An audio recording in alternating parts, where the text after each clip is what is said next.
Is this President Obama getting back at Prime Minister Netanyahu? Absolutely not, Jim. The fact of the matter is bipartisan policy of the U.S. government for decades has been to oppose settlements. The reason we took this step is because for years we've seen an acceleration in the growth of these settlements. And frankly, if these current trends continue, the two-state solution is going to be impossible. And the peace that people say that they want, that we badly want for the people of Israel, a secure Israel living side by side with a Palestinian state, that goal will become impossible under the current trends. That's why the president took the decision that he did. And so why not work behind the scenes to prevent this resolution from being considered in the first place? Was that not a possibility? You could have worked against it behind the scenes instead of allowing all of this to unfold in this very public and spectacle-like way. Well, look, contrary to what's been said, this was not a U.S. resolution. We did not draft it. We did not put it forward. The fact of the matter is there are resolutions that are pursued all the time in the Security Council. This was put forward by Egypt yesterday and was taken to a vote, called to a vote by other members of the Security Council today. Again, we didn't draft it.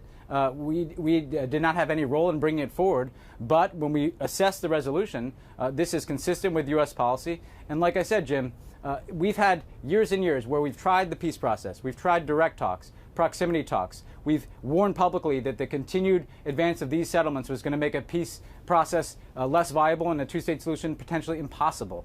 We cannot, in good conscience, leave this office without affirming that what we're seeing on the ground. And I know there's a lot of coverage of the politics of this, Jim. President Obama doesn't have to worry about politics. He's leaving. We're worried about the situation on the ground in the West Bank, where we see settlement activity that is making a two-state solution impossible. But the situation you're turning over to is going to President-elect Trump, soon to be President Trump. He was involved in all of this yesterday. You were on a conference call with reporters earlier today saying we only have one president at a time.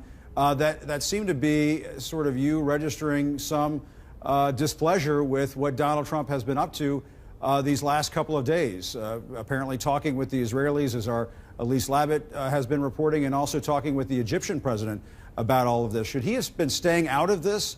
I mean, after all, you're in the White House. He's not. Well, look, after January 20th, he will be responsible for the conduct of American policy. Until January 20th, President Obama is. That's how it works, just one president at a time. But there is one president at a time, but are you satisfied with the way President-elect Trump handled this matter in the last 48 hours? Well, look, it's unusual. There's been a lot unusual during this transition. Look, the way in which President Obama handles his business is we control what we control. He's been very gracious. He's been very clear to us that we are to help execute the most successful transition that we possibly can. So that will be our attitude going forward, Jim. We will do our part to do whatever we can for the incoming team and to do our jobs here till January 20th.